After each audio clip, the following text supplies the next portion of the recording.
My name's Kavit. Kavit. I'm 34. I'm from New York City, and I work as a science teacher as well as a HIV activist. How long have you been here in Vietnam? I've been in Vietnam for 7 years. 1 year longer than me. Xin chào. Hey, xin chào to all the Vietnamese I know, and come on. Cảm ơn ạ. Wow, you stay here like for 7 years. You know, it's just not a language that connects with me. I tried so hard. Where did you stay? So for most of my time has been in Saigon, but I was in Haiphong for a little while. Hải Phòng. Why do you choose Vietnam to leave and start your career? So when I was in university, I had a professor who did work here in Ho Chi Minh City. When I was looking for places to go outside of the United States, I was like, yeah, that's where I want to go. Okay. What do you like the most in Vietnam? Honestly, it's the food from foreigners. Foreigners' food? I know that's not a popular opinion, but Vietnam has a really great foodie scene that also some Vietnamese people, chefs, are getting involved in. Yeah. You can get all of the world's food Yeah. in these really cheap places. And I love it. Yeah. International dishes all in one place. Yep. Yeah, that's correct. I also like that there is a sense of hope or promise here. I feel like when I left America, people were sort of feeling like nothing was really going to happen anymore. They sort of just gave up. When you come here, the Vietnamese people have a real sort of sense that the promise is still in the future and things can get better. That's how I feel about Vietnam. I feel people in Vietnam are very present, very here and now, and quite hopeful and friendly. Specialty of Vietnamese is the warm heart. Right. Yeah. So I have an example. I lost all of my clothes twice. How did you lose all of your clothes? Did you go partying and Same just question. forgot your clothes? What did you do? It was in a hotel, right? And my clothes got stolen. In Thailand, I felt like they gave me clothes, but they had some sort of you need to do this for me. In Vietnam, the people at my work, they're just here, let me buy you some pants. And I was like, oh. Nice with no reason. Yes. No, I think they have a big reason because he looks so sexy. I get this kind of feeling that you're so handsome but so shy and cute, like a puppy. I'm only shy until you really get to know me. Okay. Then you take your underpants off and you shoot. I'm more of an observer, and then when I get comfortable, Okay, Yeah. I see. Can we talk about your childhood? When did you recognize that you are different from the other boys? When I was in 6th grade, I had a crush on a girl, which I didn't actually know was a crush on a girl. A crush. And then I never had one again. I don't feel anything. I don't know what's happening.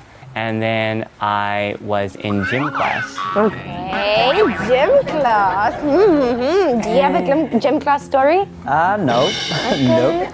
I used to be really, really skinny and really small and had huge glasses and bunch of acne. I think I weighed maybe 45 kilograms. 45. Ổn quá. My family didn't have a lot of money, so we didn't have a lot of food. So I just, I was, not great. So when I was in gym class and I would see these jocks, it's I noticed something was different about Alaska, please. I misinterpreted it as me sort of hero worshipping them. And it was just sort of became obsessive hero worshipping them. Oh. I joined track in order to sort of watch the jocks. Hey there, handsome. I can see your butt. Alaska.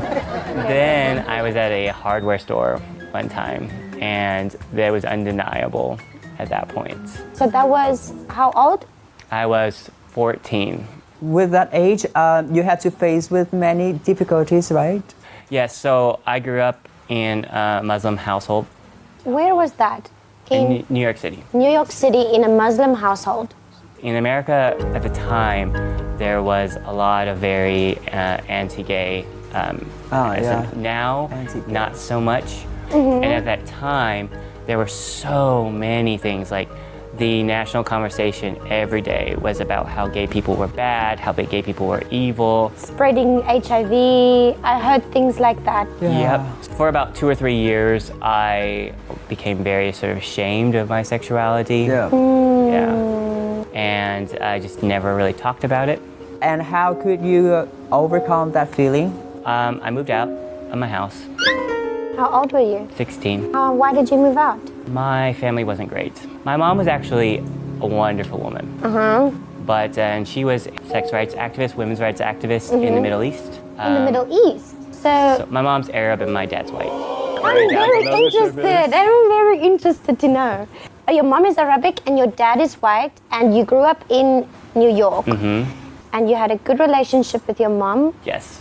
And your dad, no, not really. No. He didn't like that I was gay. I mean, we never really talked about it. Yeah. But like one day I was researching on the internet a school project. Well, and it was for a book, but at the same time I was researching like, how do you know if you're gay? Okay, I understand. And I woke up one day to find my dad had found all of that on the internet became very like angry about it. And so I pretended that I was just researching it for that book. Smart way to lie, but not good. Not good. My mom was Muslim, my dad was Christian. Everyone in the Middle East is sort of like strong religious and anti-gay. There's a lot of complex movements in there. There's a lot of people fighting for queer rights, like very, very anti-gay. Like, for example, you become a man in Middle Eastern society when you get your first beard. How old were you when you got your first beard? 15. Whoa! 15? 15 when he got a beard. Wow! You must have been the hairiest guy at school. I call it a beard mitzvah. A beard mitzvah is when you become a man. Beard Mitzvah.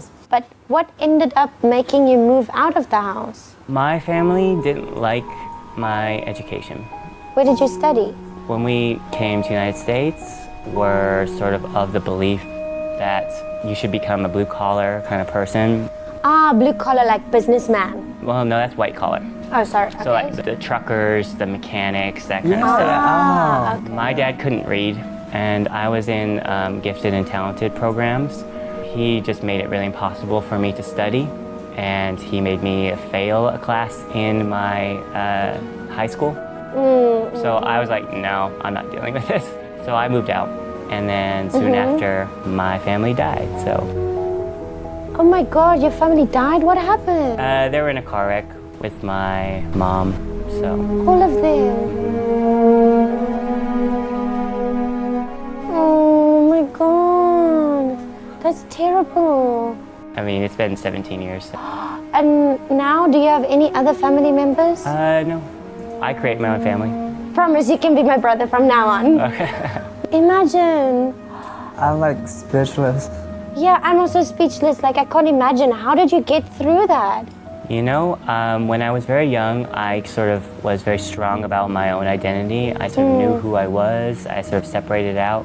But very quickly, I sort of realized that when you're orphaned, you have to be everything for yourself. So I am my cheerleader. I'm the one who motivates me. I'm the one who tells me that I'm being dumb.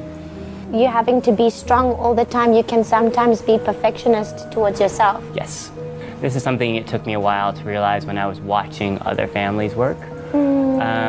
Your mom might, be the one who encourages you and tells you, like, you're doing great, Your dad's like, do better.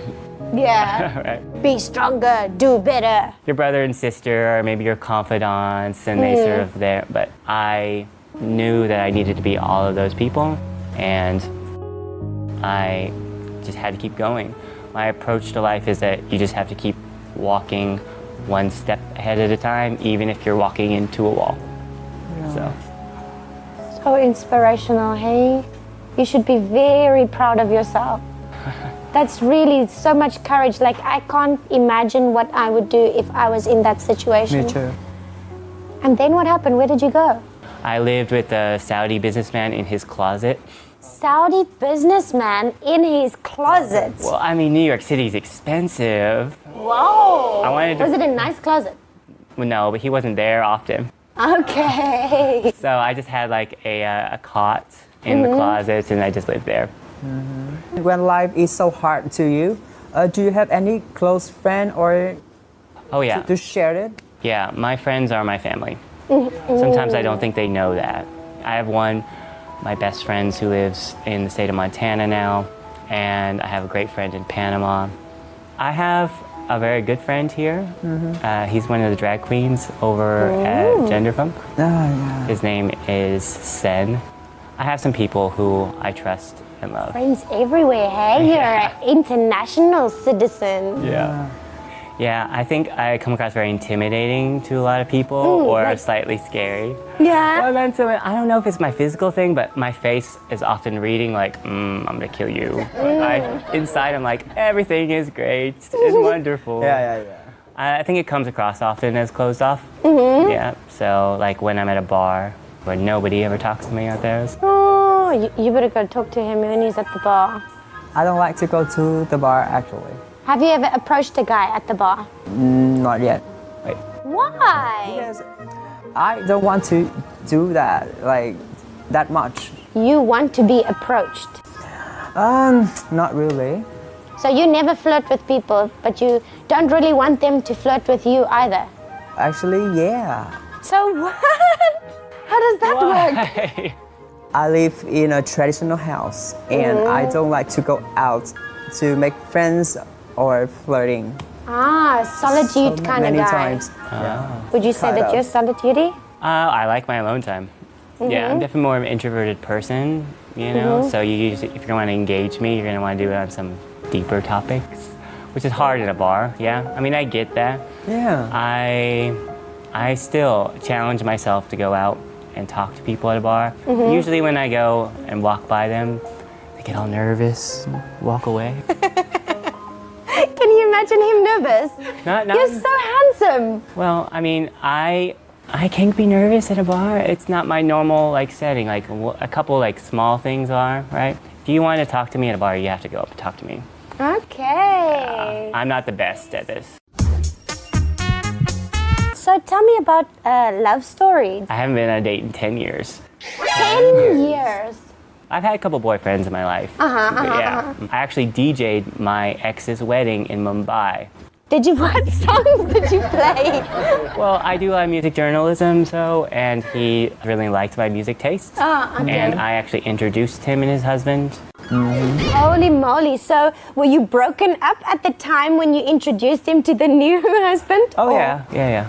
And they are very good together. So they invited me to their wedding to give a speech and to DJ, and it was really nice. A lot of us still have to go through sort of the high school love that straight people go through. Ooh, high school love. You know, that's sort of overly dramatic, like everyone is sort of like, oh, it's my first love, it's the biggest thing in the world, I'm never gonna fall in love again, oh my God, Ever what's gonna together, happen? you and me, nobody Yes. else, Bonnie and Clyde. Yeah, and so in that there's a lot of jealousy, and there's a lot of like hurt feelings. They don't quite know how to sort of deal with the relationship in that way.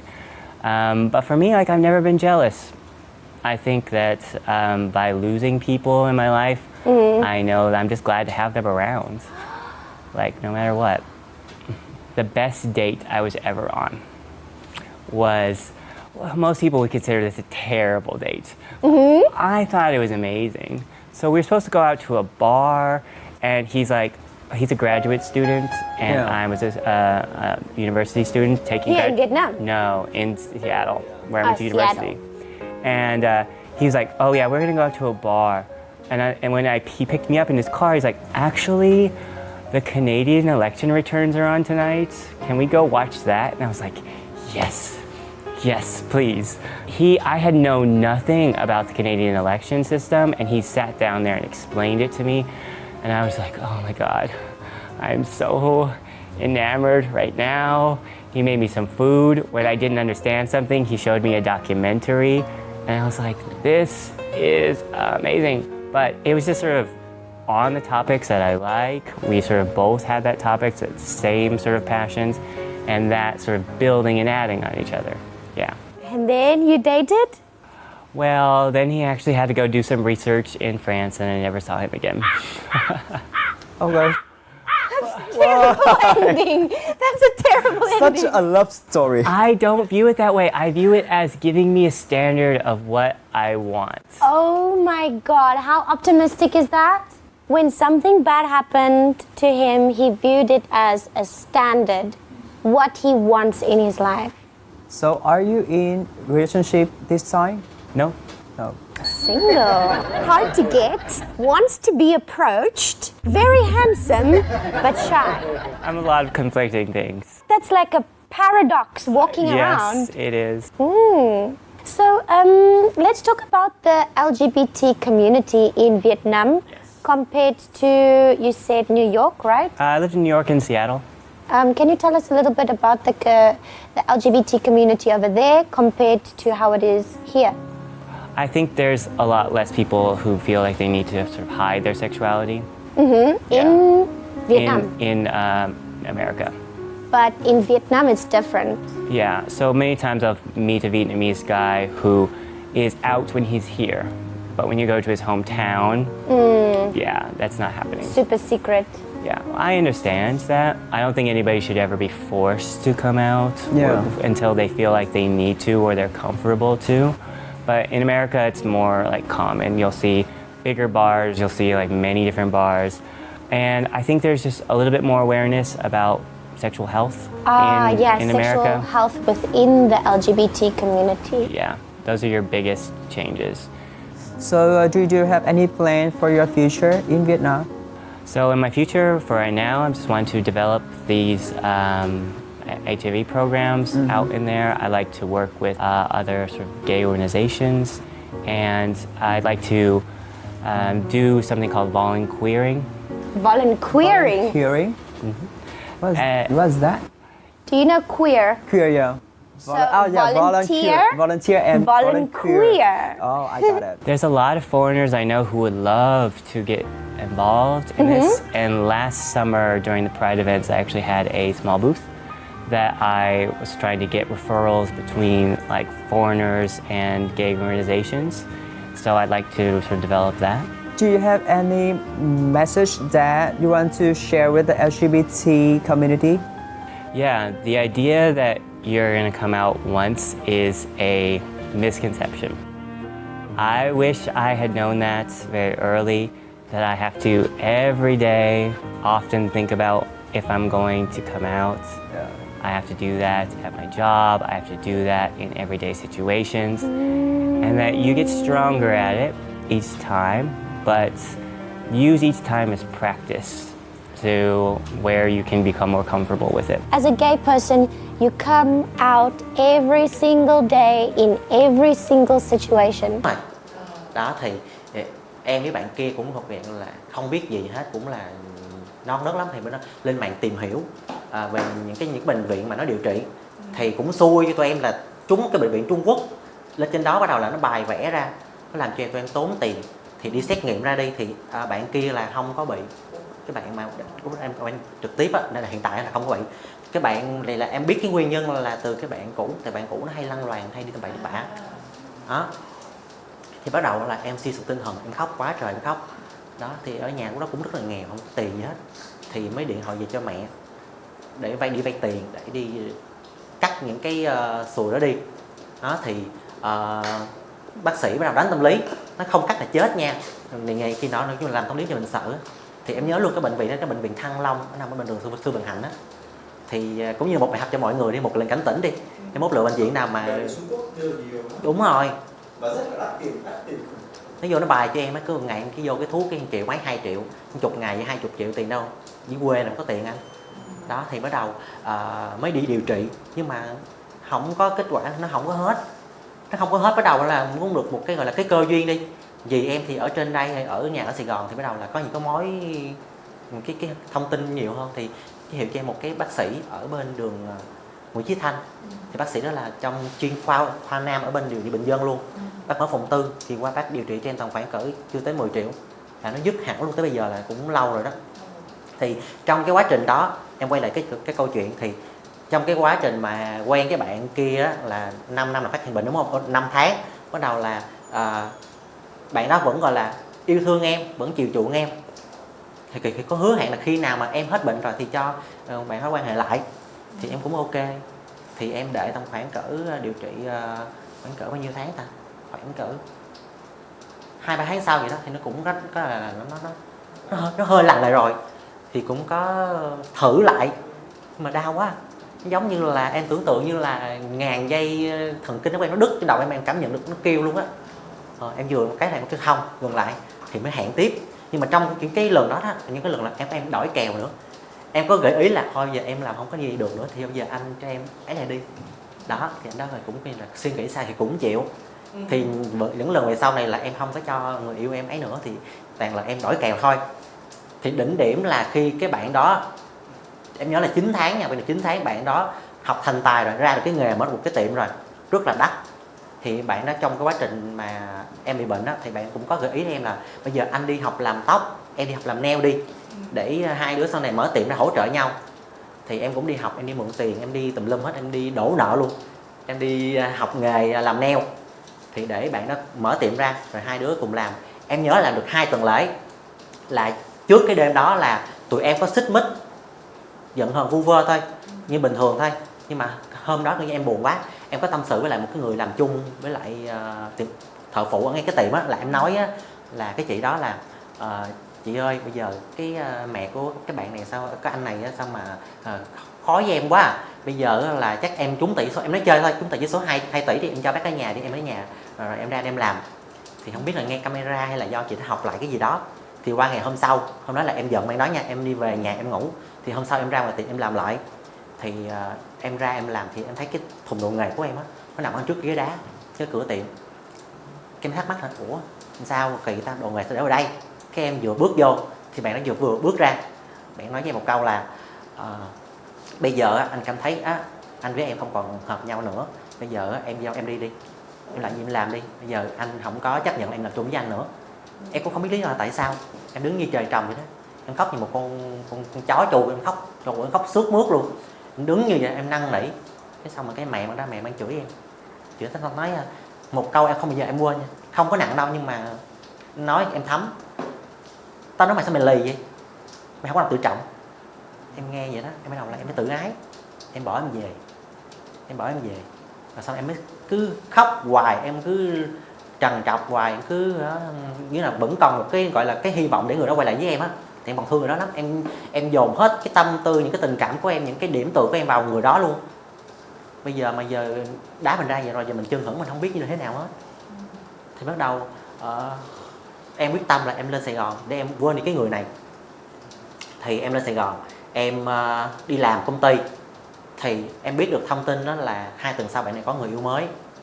Đó, bắt đầu là em càng đau đớn, gục ngã thêm nữa. Em đau quá rồi, bắt đầu em mới suy nghĩ, sáng đầu của em nha, em suy nghĩ vui thôi. Em cũng nghĩ là nhiều khi bận cùng có suy nghĩ tầm bậy vậy đó. Nói chết mẹ rồi, giờ làm con BD sao mà nó khổ quá vậy trời. Thôi giờ làm thử con trai đi, quen gái coi. Có ba mẹ có cháu rồi cho nó bồng cho nó vui. Bắt đầu em mới tập, em lên đầu tiên em lên Facebook em kiếm mấy nhỏ cái đẹp đẹp em coi.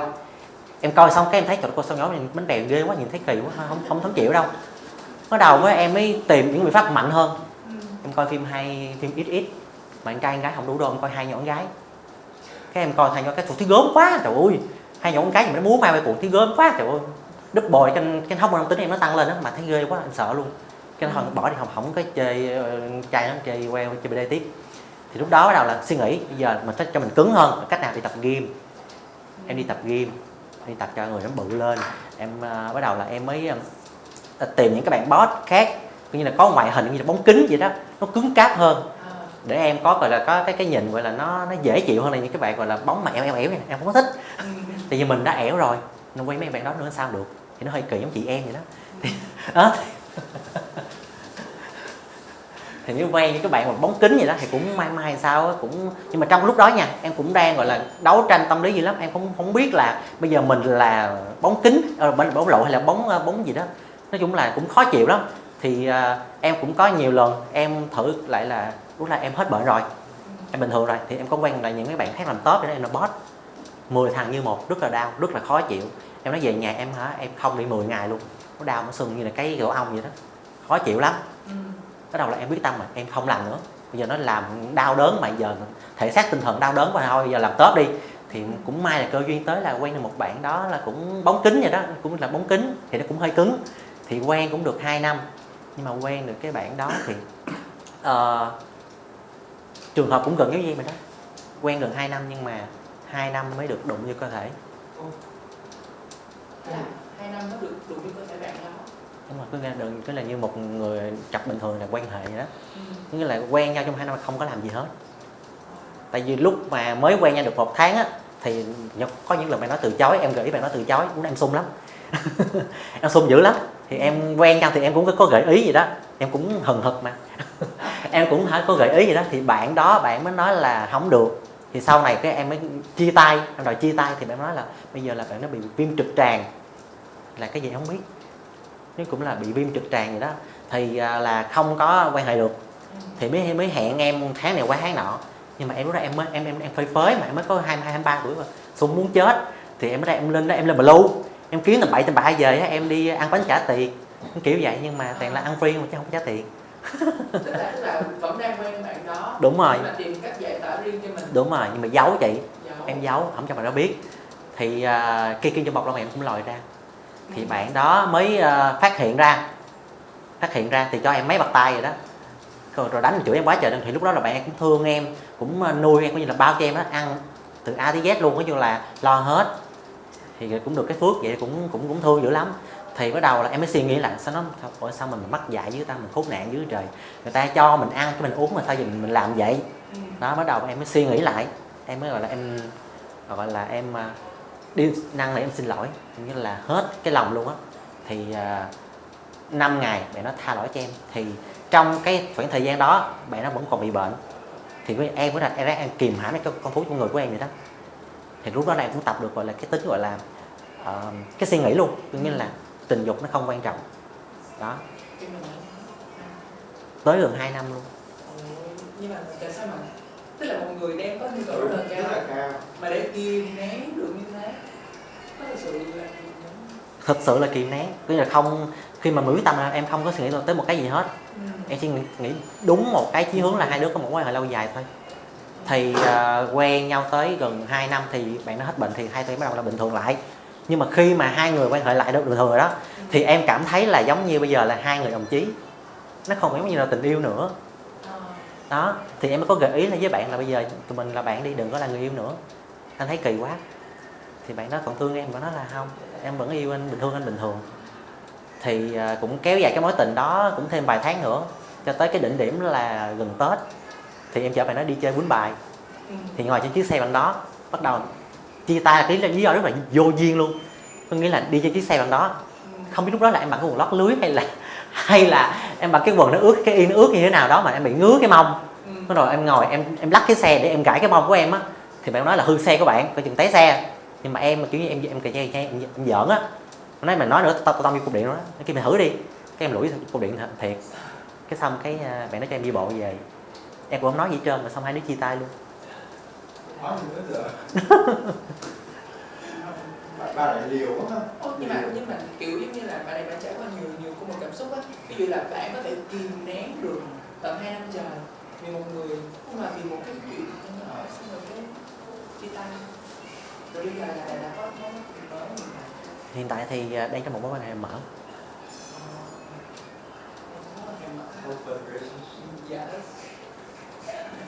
Cho em hỏi chị là sau khi nghe tình trường rực rỡ của bạn, chị có cảm nhận như thế nào? Cũng buồn chứ mà con nó đâu có chia sẻ mình những cái chuyện đó đâu, những chuyện gì nó mới chia sẻ. Đó thời điểm mà cô đang hỏi thì cô mới nghe được những câu chuyện này. Này anh cũng xin được gợi ý cho bạn thôi là thì giống như em đã kể cho mẹ nghe rồi, thì sau này có chuyện gì khúc mắc hay là có một cái gì đấy em phải quyết định